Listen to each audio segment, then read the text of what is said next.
الله عليه وسلم إذا دخل رجب قال اللهم بارك لنا في رجب وشعبان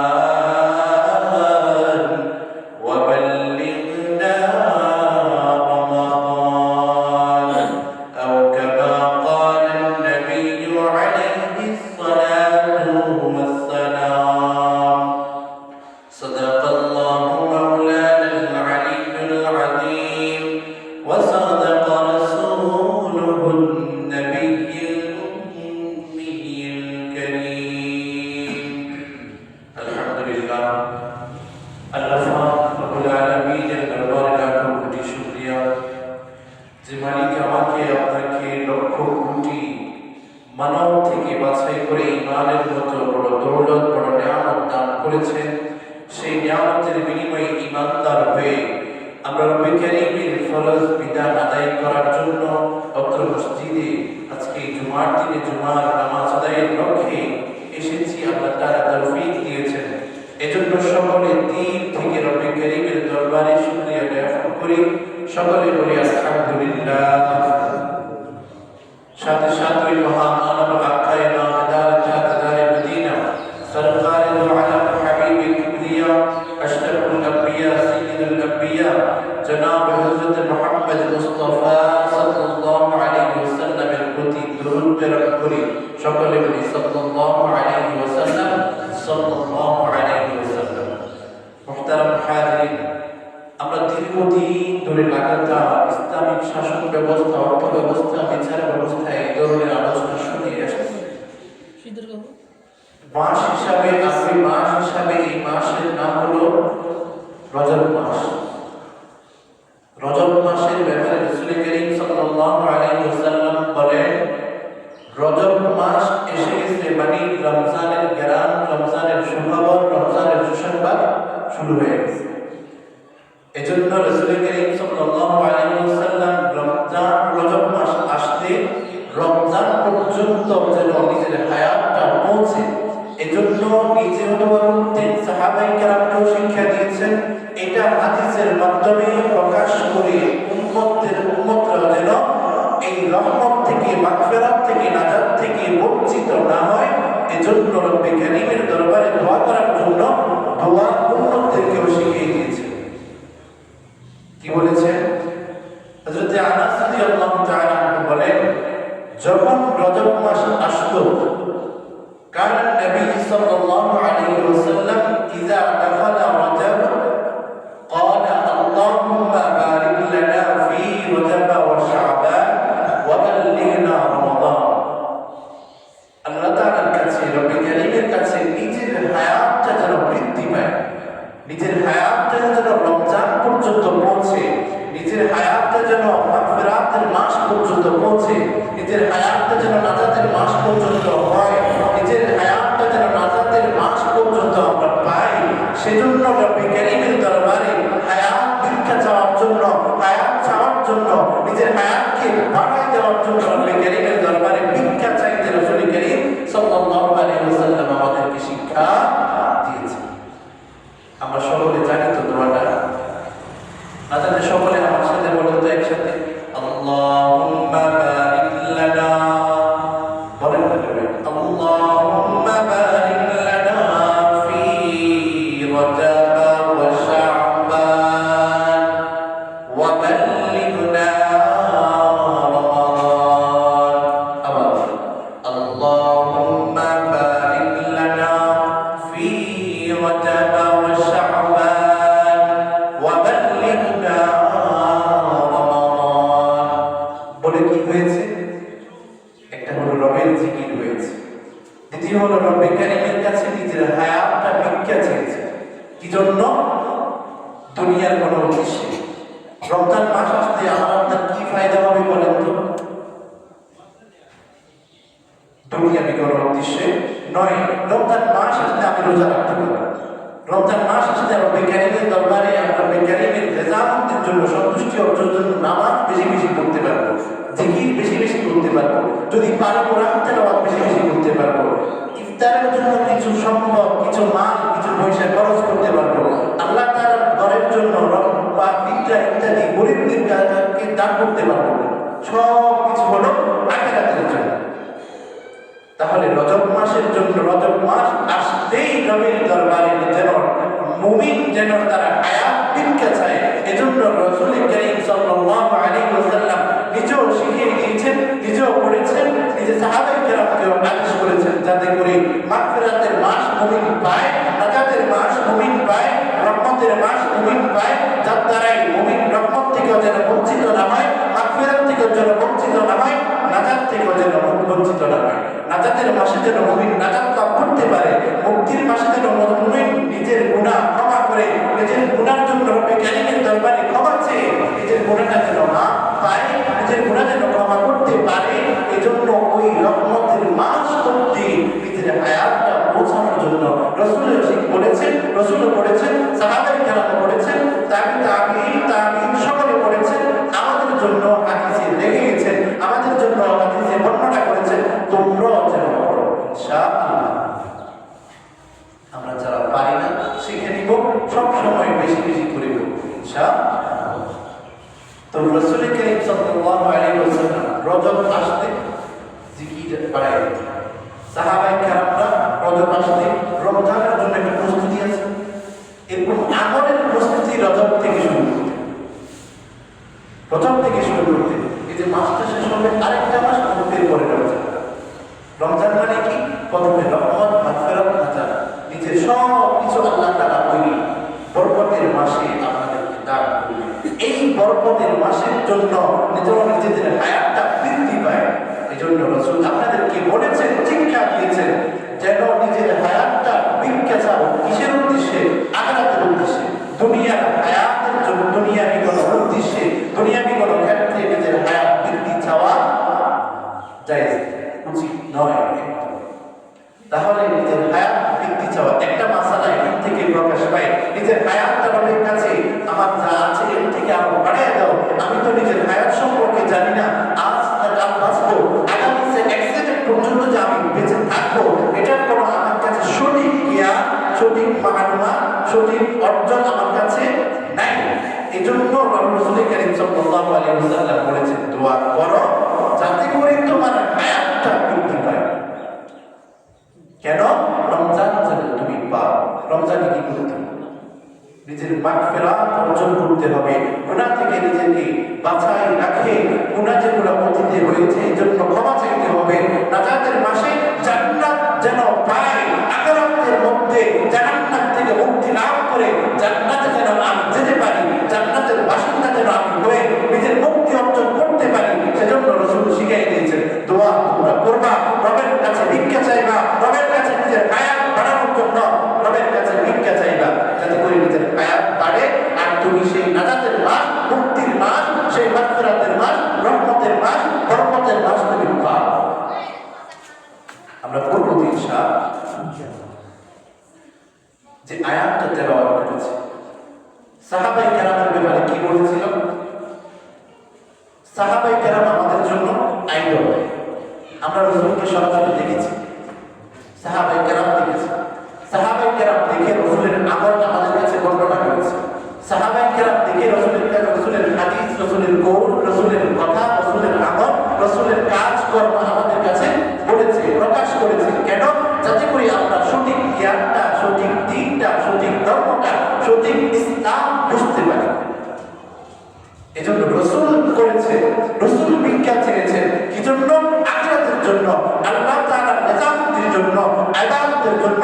আমরাও নিজের হায়াত ভিক্ষা চাইব কি জন্য? ইবাদতের জন্য, আখিরাতের জন্য।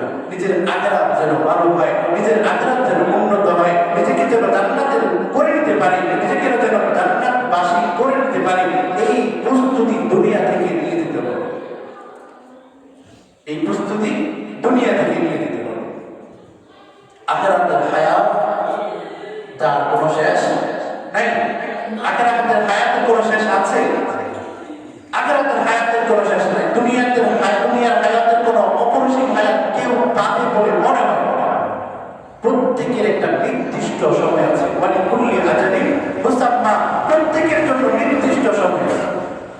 অমুক বান্দা 70 বছর হায়াত পাবে। 70 বছর শেষ হয়ে গেলে রব্বে কারীমের হুকুম লেখা আছে তার 70 বছরের হায়াত 1 সেকেন্ডও দেরি হবে না। তাহলে দুনিয়ার হায়াত সীমিত, এটা ঠিক হয়ে গেছে।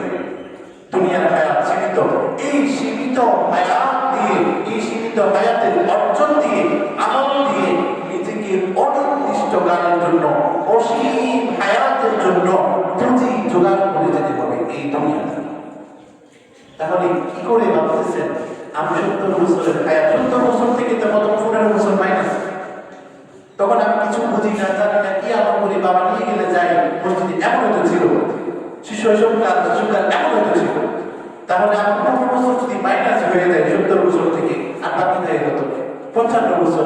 এই 55 বছর হায়াত দিয়ে, এই 55 বছরের আমল দিয়ে আপনি কি ভেবেছেন জান্নাত অর্জন করে নিতে পারবেন? আখিরাতের হায়াত কত থাকে? 55,000 বছর, আরো বেশি, 55 কোটি, আরো বেশি, 55,000 কোটি, আরো বেশি, 55,000 শত কোটি, আরো বেশি। বলেন যার কোনো হিসাব নাই এমন হায়াত। আর দুনিয়ার হায়াতের হিসাব মানে বলতেই শেষ হয়ে যায়, বলতেই শেষ হয়ে যায়। এখান থেকে আস্তে আস্তে 5 মিনিট লাগে, যেন সময় স্রোতের গতিতে যাচ্ছে, সময় স্রোতের গতিতে চলে যাচ্ছে। সেদিনে তো যেন আমি হয়েছি, জন্ম হয়েছি, হাঁটতেছি, নুরানিতে যাইতেছি, এরপরে মাদ্রাসায় উঠেছি, বড় হয়েছি, হইতে হইতে এতটুকু চলে এসেছে। আপনার হইতে হইতে বৃদ্ধ হয়ে গেছে, হইতে হইতে নিজের বাচ্চাদেরকে, নিজের ছেলেমেয়েদেরকে বিয়ে দিয়ে দিয়েছেন, বিয়ে করাই ফেলেছে। তাহলে হায়াতটা চলে যাচ্ছে, কিন্তু হায়াতটা হলো সীমিত, কারণ হায়াত বাড়বে না। তাহলে হায়াত, এই সীমিত হায়াত দিয়ে আমাকে আখিরাতের পুঁজি অর্জন করে দিতে হবে। আর আখিরাতের হায়াত হলো অনির্দিষ্ট, অসীম, যেটার কোনো হিসাব আমি করে করতেই পারবো না। আমি যদি নিজের আমলকে, বাংলাদেশের চট্টগ্রামের যত পাহাড় আছে, এই পাহাড় সহ পরিমাণ করে ফেলি, নিজের আমলকে যদি এত বেশি করে ফেলি, তারপরও সীমিত, তারপরও সীমিত। আমাকে রব্বে কারীম দিবে বলেছেন, যদি একদম আদনা নিম্নমানের জান্নাত দেওয়া হয়, সেটার পরিমাণ কেমন বলেছেন? 10 দুনিয়া সমান। আমি যদি নিজের আমলকে চট্টগ্রামের পাহাড়ের সমপরিমাণ করে ফেলি, তাও কম। পুরো বাংলাদেশের পাহাড়ের পরিমাণ যদি করে ফেলি নিজের আমলকে, তারপর আখিরাতের হায়াতের সাথে মিলান। পুরো এশিয়া মহাদেশের মধ্যে যত পাহাড় আছে, পর্বত আছে, নদী, পানি, যা সব সমপরিমাণ যদি নিজের আমলকে করতে পারে, এরপরেও আখিরাতের হায়াতের কাছে সীমিত। কারণ আপনার কাছে আমি এশিয়া মহাদেশের কাছে যত স্থল, ভূমি, পানি যা আছে সব পরিমাণ আমার আমল, কিন্তু আখিরাতের হায়াত আমার জানা নাই এত বেশি, এত বেশি, এত বেশি, এত বেশি, যে জানাই নাই। আর দুনিয়ার, আমি যদি দুনিয়ার পরিমাণ আমল করে ফেলি, মাখলুকাত, দুনিয়ার তো এর বাইরে অনেক গ্রহ আছে। দুনিয়ার গ্রহ, মঙ্গল গ্রহ, বৃহস্পতি গ্রহ, বুধ গ্রহ, চাঁদের দেশ, সূর্যের দেশ, কত কিছু আছে না? সব কিছু দুনিয়া থেকে বড়। রব্বে কারীম বলেন, তোমার হায়াত যদি এই সমস্ত মাখলুকাত পরিমাণ যদি হয়েও যায়, তারপর আখিরাতের হায়াত তো কি এগুলোর তুলনায় অসীম, আরো বেশি, আরো বেশি, আরো বেশি। তাহলে তোমার আমল, তোমাকে রমজান মাস দিয়েছে কি জন্য? নিজের ভিতর গুনাহগুলো যেন মাফ হয়ে যায়, নিজের ভিতরে ঈমান যেন বৃদ্ধি পায়, নিজের জন্য গুনাহ ক্ষমা হয়, নিজের জন্য আমলে বরকত হয়। রমজান মাসে বলেছে, এমনিতে তো একটা নেক আমলের 10 নেকি করে দেওয়া হয়, একটা নেক আমল করবেন 10 নেকি। রমজান মাসে বলেছেন যদি একটা নেক আমল করে এই 70 গুণ বাড়াই দেওয়া হবে। সুবহানাল্লাহ। এরপরেও আপনি আমল করতে থাকেন, সব কিছু বলেছেন কি কিয়ামতের ময়দানে আপনি যদি আমল করতে যদি দুনিয়া না, পুরা সৃষ্টি জগৎ যত কিছু আছে সব কিছুকে যদি সীমা ছাড়িয়েও যান, সব কিছু আখিরাতের মধ্যে মিজানের পাল্লায় মাপা হবে। তার মানে সীমিত। আচ্ছা, এমন আমল করেছি যে আমাদের আমলগুলো বাংলাদেশে যত মাটি আছে 54,000 বর্গ কিলোমিটার পর্যন্ত যতটা হবে, এত বেশি আমার আমল। এই দুঃসাহস। কারণ আমরা জীবিত, আমরা তো অনেক সময় নামাজ ঠিক মতো পড়ি না, কি জিকির করবো, কি রমজান মাস আসলে তো আমরা সলা বলি ইফতারের জন্য, ওদিকে সেই জন্য এগুলা নিয়ে দৌড়ানো। নিজের হায়াতটা দুনিয়ার ভিতরে আপনি যত চাইবেন থাকতে পারবেন, আখিরাতের হায়াতের শেষ হবে না। দুনিয়ার হায়াত সীমিত, আখিরাতের হায়াত অসীম, যেটা কোনো শেষ নাই। তাহলে আপনি ছোট্ট হায়াতের আমল দিয়ে, ছোট্ট কয়েকদিনের আমল দিয়ে, কয়েক বছরের আমল দিয়ে, যেটা অনেক বছরের জন্য আপনাকে পুঁজি অর্জন করে যেতে হবে। তো আমি যদি অবনতির জন্য তেমন পুঁজি নিয়ে যেতে পারবো না, তাহলে রব আমাকে হুকুম করেছে নামাজ পড়ার জন্য, নামাজ পড়বো। রব আমাকে হুকুম করেছে রোজা রাখার জন্য, রোজা রাখবো। রব আমাকে হুকুম করেছে যদি সম্পদের মালিক হই যাকাত দেওয়ার জন্য, যাকাত দিব। যদি সম্পদ থাকে বেশি, হজ করার জন্য হজ করবো। রবি করিম আপনি যেটা বলেছেন সেটা তো করেছি, আমার কাছে যা সম্ভব আপনি যা হুকুম করেছেন তা করেছি। এরপরে আপনার মহামেলা, আপনি যা আমাকে দুনিয়ায় প্রেরণ করেছেন, নামাজ পড়ার কথা বলেছেন পড়েছি, রোজা রাখার কথা বলেছেন রোজা রেখেছি, হজ করার কথা বলেছেন সম্ভব হয়েছে, সম্ভব দিয়েছেন তো করেছি। তাই তাই আপনার উপর ফরজে নয়, যেগুলো ফরজ সেগুলো করেছি, এখন আপনার মহামেলা। এটা তো অন্তত বলতে পারবেন। কিন্তু আমাদের হায়াতের মধ্যে কত শত রক্ত ছুটে গেছে, আমি নিজেও তো বলতে পারবো না। আমার যে ছুটে নাই কি বড় ফিলিংস, আমি নিজেও তো বলতে পারবো না। কেউ পারবেন আপনারা বলতে না, আমার এক রক্ত নামাজ ছুটে নেই। রব্বে কারীম ইরশাদ করে নিজের মুমিনের কাজ হলো দুটো। فإذا قضيت الصلاة فانتشروا في الأرض وابتغوا من فضل الله। মুমিন তুমি ঈমান এনেছো, ঈমান আনার পরে তোমার কাজ হলো দুইটা। এক নম্বর হলো নামাজ পড়া, ইবাদত করা। মুমিনের উপর সমস্ত ইবাদত মুমিনের উপরই ফরজ। মুমিন ব্যতীত কোনো দিনের উপর কোনো ইবাদত, নামাজ, রোজা, হজ, যাকাত কোনো ফরজ নয়। মুমিনের উপর নামাজ কি ফরজ করেছেন? নামাজ মুমিন যদি গরীব হয় তার উপর 5 ওয়াক্ত নামাজ ফরজ। মুমিন যদি পয়সাওয়ালা হয়, মুমিন যদি বাদশা হয়, মুমিন যদি রাষ্ট্রীয়, যদি কোনো পররাষ্ট্রমন্ত্রী হয়, কোনো এমপিও যদি হয়, কোনো যদি মেম্বার হয়, ওই মুমিনের উপর 5 ওয়াক্ত নামাজ ফরজ। আমি আল্লাহ গরীব, মুমিনের উপর 5 ওয়াক্ত নামাজ ফরজ। তাহলে এই নামাজটা আপনি মুমিন, আপনার কাছে টাকা পয়সা নেই, ঘর কিছু সামর্থ্য নেই, তাও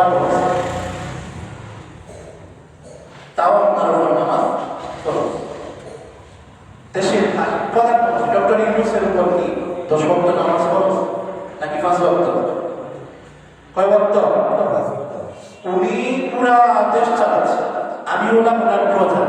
তাহলে ওনার উপর যে 5 ওয়াক্ত নামাজ ফরজ, আমার উপর সেই 5 ওয়াক্ত নামাজ ফরজ। এই জন্যই রব্বে কারীম বলেছেন সব মুমিনের জন্য কাজ হলো দুটো। কয়টা? এক নাম্বার নামাজ মানে ইবাদত করা। রমজান আসে শুধু রমজান মাস, শুধু রমজান মাস। এই জন্য রব্বে কারীম নামাজের কথা বলেছেন। নামাজ পুরা বছরে আপনার উপর ফরজ। নামাজের বিধান শুধু কি রমজান মাস, রজব মাস, জিলহজ, পুরা বছর। তাহলে রব্বে কারীম বলেছেন মুমিনের কাজ হলো দুইটা। এক নাম্বার কি? ইবাদত করা। রব্বে কারীমের ইবাদত করা, ইবাদতের মধ্যে সর্বশ্রেষ্ঠ এবং নিয়মিত প্রত্যেকদিন যেটা করতে হয় এটার নাম কি? নামাজ। এটার নাম কি? আল্লাহ তাআলা বলেন فإذا قضيت الصلاة فانتشروا في الأرض وابتغوا من فضل الله। মুমিন তোমার কাজ হলো দুইটা। এক নাম্বার হলো তুমি নামাজ যখন শেষ করে ফেলবা, এক নাম্বার হলো তুমি ইবাদত করবা। ইবাদত শেষে এবার তোমার কাজ হবে নিজের আহার জোগাড় করা। জমিনে বিচরণ করবা, কাজ করবা, কর্ম করবা, এবার নিজের আহার জোগাড় করবা। খানা ছাড়া বাঁচবে না। আচ্ছা, ইবাদতের কথা সর্বপ্রথম বলেছে যদি আমি 4 দিন খানা নাও পাই, তাও আমাকে নামাজ পড়তে হবে। রাসূল করিম সাল্লাল্লাহু আলাইহি ওয়াসাল্লাম হাদিসে এসেছে, আপনারা জানেন, পাথর বেঁধেছে পেটে, 7 দিন 5 দিন পর্যন্ত খানা পাই নাই, পাথর বেঁধেছেন, তারপরও নামাজ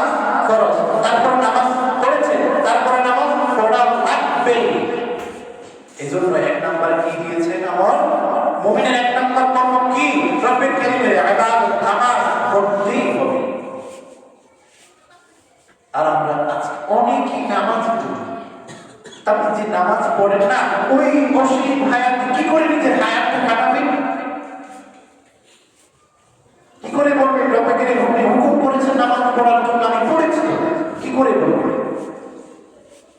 সে হায়াত, সে অসীম, যে হায়াতের কোনো শেষ নাই, যে হায়াতের কোনো প্রকৃত নির্দিষ্ট কোনো সময় নাই, অসীম হায়াত। আবার সেখানে একটা ছোট্ট জান্নাতের পরিমাণ বলেছে 10 দুনিয়া সমান। তাহলে এই 10 দুনিয়া সমান জান্নাত অর্জন করবো অসীম হায়াতের জন্য। এই সীমিত হায়াতের অর্জন যদি দিতে না পারে, কি করে নিজের আখিরাত কি কামাই করবেন?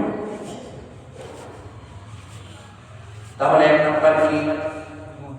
এক নাম্বার সবাই বলে এক নাম্বার নামাজ আমাদেরকে পড়তেই হবে। বলেন নামাজ আমাদেরকে পড়তেই হবে, নামাজ আমাদেরকে পড়তে হবে। ইনশাআল্লাহ আজকে থেকে নামাজ কেউ ছাড়বো না ইনশাআল্লাহ। যদি নিজের আখিরাতকে বরবাদ করতে চান তাহলে ছাড়, সমস্যা নেই। রব আপনার জন্য জাহান্নামের দুঃসংবাদ দিয়ে দিয়েছে। ছোট্ট হায়াতে কিছু আমল দিয়েছে, এটাও যদি আমরা করতে না পারি, ওই আখিরাত কি করে কাটাবো? দুনিয়ায় যতই সাজাই, দুনিয়ায় যতই কিছু করি, দুনিয়াতে যেমনই করি, দুনিয়াতে যদি বিশাল বিল্ডিংয়ের মালিক হই, দুনিয়াতে যদি একটা উপজেলার মালিক হয়ে যায়, একটা রাষ্ট্রের মালিক হয়ে যায়, তারপরও আমাকে যেতে হবে, যেতে হবে। আবার গেলে আমি বড় প্রেসিডেন্ট হলো, আমাকে মাটি করে কবর দেওয়া হবে, মাটিতে দেওয়া হবে। খালেদা জিয়া আমাদের সাবেক রাষ্ট্র প্রধান ছিলেন, আল্লাহ উনাকে জান্নাতবাসী করুন। উনি 3 বারের এমপিও করেন, 2 বার একদম 10 বছর পূর্ণ ছিল। উনার মতো একটা বড় দল বিএনপির মতো চেয়ারপারসন ছিলেন। আচ্ছা, উনাকে পাথর করে, মার্বেলের পাথর কেটে কোথায় রাখছেন? মাটি। নিজের কথা চিন্তা করেন। বিশাল অট্টালিকা যদি অর্জন করে ফেলেন, বিশাল সম্পদ যদি অর্জন করে ফেলেন, যদি বিশাল বাড়িও বানায় ফেলেন, রাষ্ট্রের ক্ষমতা যদি আপনি থাকেন, তারপর আপনাকে করতে হবে ইমানদার ইমান আপনাকে মাটিতে রাখবে। আর যদি বেকার হয়, না হলে ফুলে ফেলবে, না হলে ফেলে দিবে। কি করে সম্মান যেটা মরণের পরে ইসলাম দিয়েছে, আর সেই ইসলামের মধ্যে বলেছে আপনি গরিব হন, আমি একদম সর্বনিম্ন করি, মনে করেন আমি একদম সর্বনিম্ন করি, আমাকে কোথায় রাখবে মরণের পর? মাটিতে। উনি একদম সর্বোচ্চ লেভেলে একটা বড় দলের প্রধান, সাবেক রাষ্ট্রপতি, ওনাকে কোথায় রেখেছে? এটাই সব। আপনার কাছে সব তো আপনাকে নিজস্ব দিয়েছে, এরপরও কেন অর্জন হয় না? এরপরও কেন আপনি মালিকের এবার থেকে, মালিকের হুকুম থেকে গাফিল হয়েছে? এরপরও কেন আপনি ইসলাম থেকে দূরে সরে আছেন? শুধু জুমার দিনে হাজিরা দিতে আসেন, বাকি বক্তব্য কেন ছুটে যায়? কেন করে? উনি মারা গেছে, উনার এটা বলে না যে এই কাজটা হলো না, এটা বলেছে এটা মরদেহ, ওনার মরদেহ, এটা বলে সব সংবাদ। ওনার ছেলেও বলে, ওনার ছেলেও বলবে কি হায়াত নিঃশ্বাস বন্ধ হয়ে গেলে এই বডিটা আমি থাকবো না, এই বডিটা আমি থাকবো না, এটা আমার মরদেহ, যেটার জন্য আমি করছি সব কিছু অর্জন করছি, যেটার জন্য আমি দুনিয়ার জন্য দুনিয়ার এটা শান্তিতে যেন থাকবো, যে বডিটা যেন শান্তিতে চলাফেরা করতে পারে, যে বডিটা যেন বিশাল অন্যান্যকে ঘুমাতে পারে, এর জন্য আমি আখিরাত বরবাদ করছি, আখিরাত বরবাদ করছি। এটাকে যদি আপনি শোনায় পড়েও পেলেন, পুরা বডিকে যদি শোনায় পড়েও পেলেন, মৃত্যুর পর আপনাকে মাটিতেই রাখবে, মৃত্যুর পর আপনাকে মাটিতেই রাখবে। চিন্তা করেছে সেই রবের হুকুম যদি আপনি পালন না করেন, তাহলে রবকে কি করে জবাব দিবেন? মানে অসীম হায়াত দিয়েছো, রব্বে কারীম যদি বলে কি এনেছো? তোমাকে তো হুকুম করেছিলাম মাত্র 5 ওয়াক্ত নামাজ পড়ার জন্য, সেখান থেকে ফজরের নামাজ পড়ো না, আজকে ফজরের নামাজ থেকে অনেকেই পড়ে, ফজরের নামাজ পড়ে না, জোহরও অনেক সময় পড়ে না, আসরও পড়ে না, অনেক দিন এভাবে সপ্তাহ চলে যায়, তোমার দিনে এসে হাজিরা দিয়েছে। এটা দিবে এটাই তোমার দিনে এসেছে, অনেক তোমাকে যেটা দিবে সেটা পড়লেও শেষ করতে পারবো না, শেষই হবে না, শেষই হবে না, থাকবেন থাকবেন থাকবেন। যদি সেটা না করতে পারে তুই কত আযাব।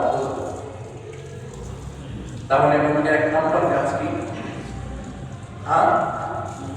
মুমিনের এক নম্বর কাজ কি? আল্লাহর হুকুম নামাজ আমাদেরকে পড়তেই হবে। আল্লাহর হুকুম নামাজ আমাদেরকে পড়তেই হবে। আজকে আমি দিল্লিতে আসছি বলে আপনারা কয়েকজন শুনতে পাচ্ছেন, নাহলে আপনারা তো এগুলো তো আগে আগে চলে যায়। এগুলো কয়েকজন প্রত্যেকদিন যারা আসে তাড়াতাড়ি প্রায় তখন তো আসেনি, দিল্লিতে আসা শেষ হবে এরপরে চলে যাবে। এত গুরুত্বহীন হয়ে গেছে, এত দুনিয়ার লোক আমার ভিতরে ঢুকেছে, নিজের হায়াতের যে গ্যারান্টি নেই সেই হায়াতের সাজানোর জন্য এত ব্যস্ত হয়ে গেছে। তাহলে আল্লাহ তাআলা বলে فإذا قضيت الصلاة فانتشروا في الأرض। নামাজ পড়েছো, এবার তুমি দুনিয়ায় বিচরণ করো। কি জন্য? ওয়াবতাগু মিন ফাদলিল্লাহ। আল্লাহ তাআলার অনুগ্রহ থেকে নিজের রিজিককে তালাশ করো। নামাজ শেষ, কিসের উপর? আল্লাহ তাআলার অনুগ্রহ থেকে, আল্লাহ তাআলার দেওয়া রিজিক থেকে, আল্লাহ তাআলা ঠিক করে দেওয়া নির্দিষ্ট রিজিক থেকে তুমি নিজের আহার জোগাড় করো। আল্লাহ তাআলা বলছেন মিন ফাদলিল্লাহ, আল্লাহ তাআলার অনুগ্রহ থেকে নিজের রিজিক তালাশ করো। যেই জিনিস হালাল, আর আল্লাহ তাআলার অনুগ্রহ মানে, আল্লাহর অনুগ্রহ মানে কি? হারাম রিজিক অর্জন করা, হালাল সম্পদ অর্জন করা, এগুলা হালাল যদি কোনো কিছু, হারাম যদি কোনো কিছু অর্জন করে, হারামের বিপরীতে, হারাম সম্পদের বিনিময়ে, হারাম মালের বিনিময়ে বৈজ্ঞানিক আযাবের ঘোষণা দিয়েছে। আর যেটার বিনিময়ে আযাব হয় সেটা রব্বে কারীমের অনুগ্রহ কখনো হতে পারে না। আর যেটা অনুগ্রহ সেটা রব্বে কারীমের দেওয়া আপনার জন্য উত্তম রিজিক, সেটার নাম হলো হালাল। তাহলে নামাজির জন্য রিজিকের কথা বলেছেন হালাল রিজিক অর্জন। দুই নম্বর কাজ কি? দুই নম্বর কাজ কি? হালাল রিজিক অর্জন করতে হবে। নিজের জন্য হালাল রিজিক অর্জন করতে হবে। কেউ যদি না খেয়ে মারা যায় ইচ্ছাকৃতভাবে, নামাজ পড়েছে না, আল্লাহ তাআলা এভাবে খানা খাবো না খাবো না খাবো না, এভাবে যদি না খেয়ে মারা যায়, শরীয়ত বলে সে নিজে আত্মহত্যা করেছে। নিজে আত্মহত্যা করেছে, তারপর আত্মহত্যা কোরআনে লেখা হবে। এজন্যই রব্বে কারীম তো বলেছেন ফান্তাশিরু ফিল আরদি ওয়াবতাগু মিন ফাদলিল্লাহ। আল্লাহ ওয়াদা করেছেন নামাজ শেষ, এরপরে তুমি দুনিয়ায় বিচরণ করো, নিজের হালাল রিজিক তালাশ করো। ইসলাম আপনাকে বেঁধে রেখেছে, ইসলাম আপনাকে বেঁধে রেখে নাই, আপনাকে বাঁধিও রাখে নাই, আপনাকে স্বাধীনতা দিয়েছে। সব কিছু দেওয়ার পর কেন আপনি দুনিয়ার মধ্যে মারামারি, হানাহানি, কাটাকাটি, অন্যের সম্পদের দিকে, হারামের দিকে, সুদের দিকে, ঘুষের দিকে কেন আপনি চলছেন? নামাজের পরে আপনাকে বলেছে হালাল রিজিক তালাশ করো। আপনি নামাজ ছেড়ে দিয়েছেন, হারাম নামাজ। এরপরেও আখিরাত কিভাবে আপনি সফল হবেন? বলে আখিরাত কিভাবে আপনি সফল হবেন? তাহলে মুমিনের কাজ কয়টা? মুমিনের কাজ কয়টা? কয়টা? এক নাম্বার, দুই নাম্বার হালাল, দুই নাম্বার হালাল। এরপরে কি বলছে? এটা তো তোমার জন্য অবশ্যই করতেই হবে। এরপরে ওয়াকুল্লাহা যিকরান কাসীরান লাআল্লাকুম তুফলিহুন।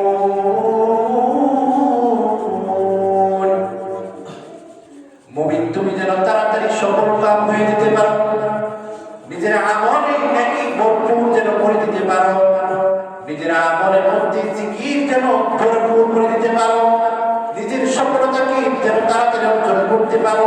এজন্যই রব্বে কারীমের জিকির বেশি বেশি বেশি বেশি করে করো। কেন? যাতে করে তুমি সফল কাম হয়ে যেতে পারো, যাতে করে তুমি সফলতা অর্জন করতে পারো। সফলতা দিয়ে তুমি যেন সেই জান্নাত অর্জন করতে পারো, সফলতা দিয়ে যেন তুমি মালিকের সন্তুষ্টি অর্জন করতে পারো, এই সন্তুষ্টি দিয়ে তুমি জান্নাত পেয়ে যেতে পারো। তাহলে বলছি নামাজ, নামাজ ইবাদত, ইবাদত আরেকটা হালাল রিজিক। এরপরে বেশি বেশি আমল করতে হবে, বেশি বেশি জিকির করতে হবে। কি জিকির? বসেও করা যায়, দাঁড়ায়ও করা যায়, কাজ করার সময় করা যায়, শোয়া অবস্থায় করা যায়, নাপাকও যদি থাকেন তখনও জিকির করা যায়।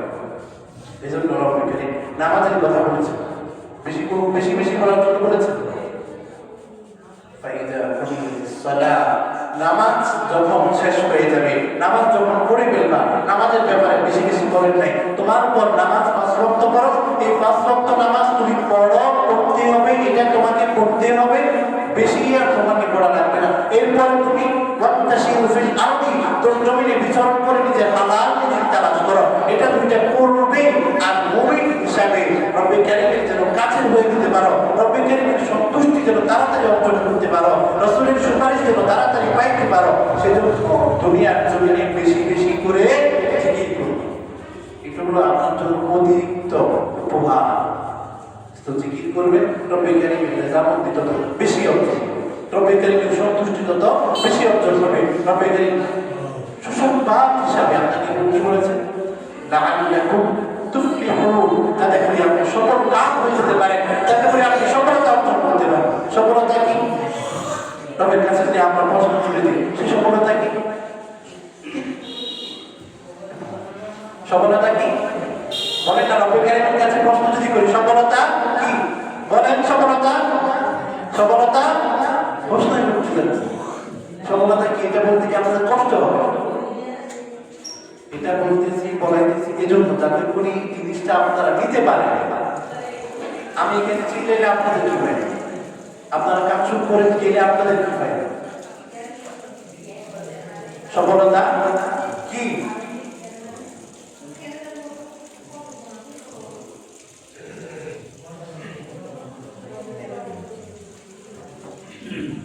আল্লাহ তাআলা বলেন, মুমিন যেন তুমি তাড়াতাড়ি সফলতা অর্জন করতে পারো, সেজন্য বেশি বেশি করে জিকির করবা।